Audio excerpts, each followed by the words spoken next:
Good evening, everyone, and welcome to WRISE News. My name is John Poss, and always bringing you the top stories at the best time. Tonight, our top story is all about how school administrators are promoting equity and cultural responsiveness in schools across the country. We will be interviewing several people, including school administrators, teachers, and counselors, to help bring you the story as you need it and when you need it. Let's head on over to our other news desk to make sure that we're covering this the top way.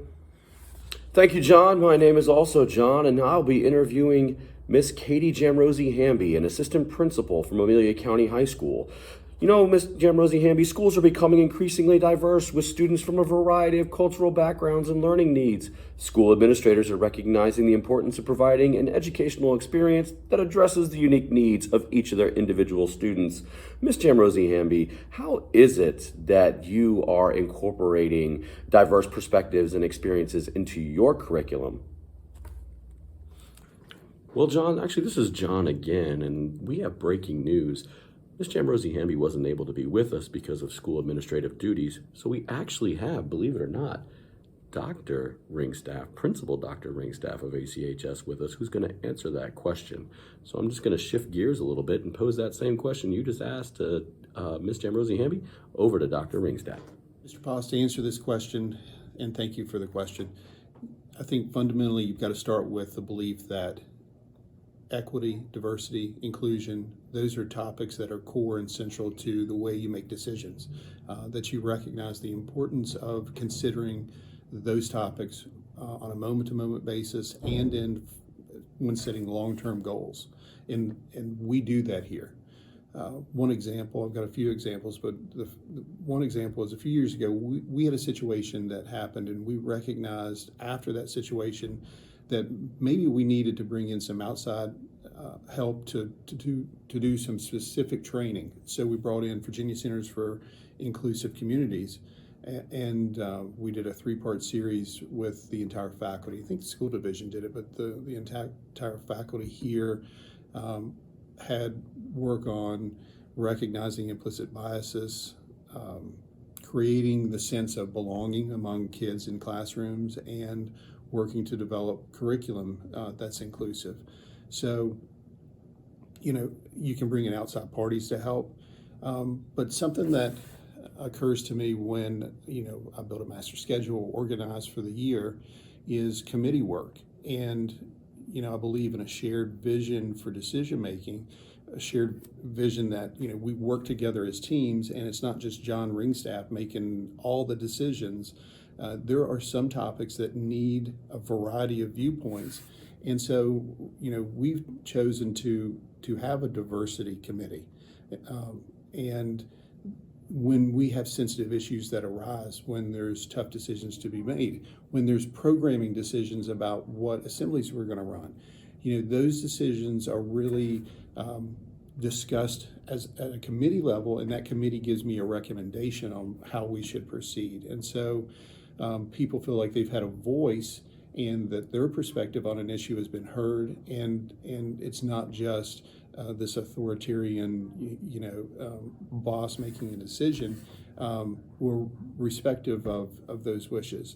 And I think at the end of the day, it just really comes down to being intentional about the decisions you make and about the decision-making process. You've got to look to include diverse viewpoints, and I do think when you do that, it makes the school stronger, and it creates more buy-in for people, and the climate improves.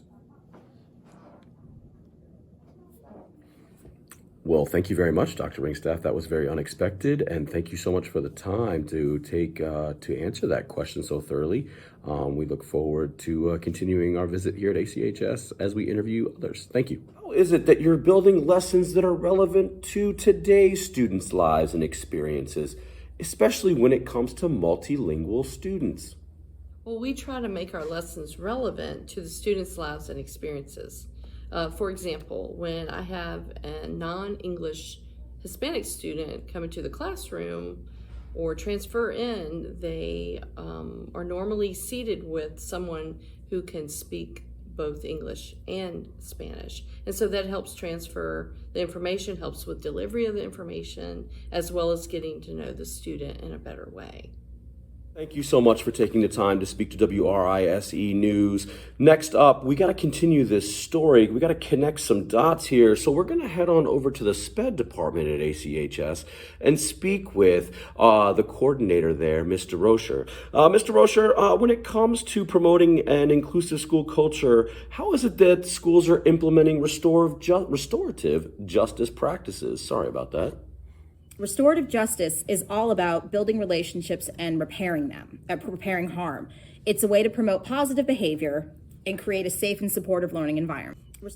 And finally, to wrap up our story, we're going to talk with the ACHS school librarian, Jessica Duffy.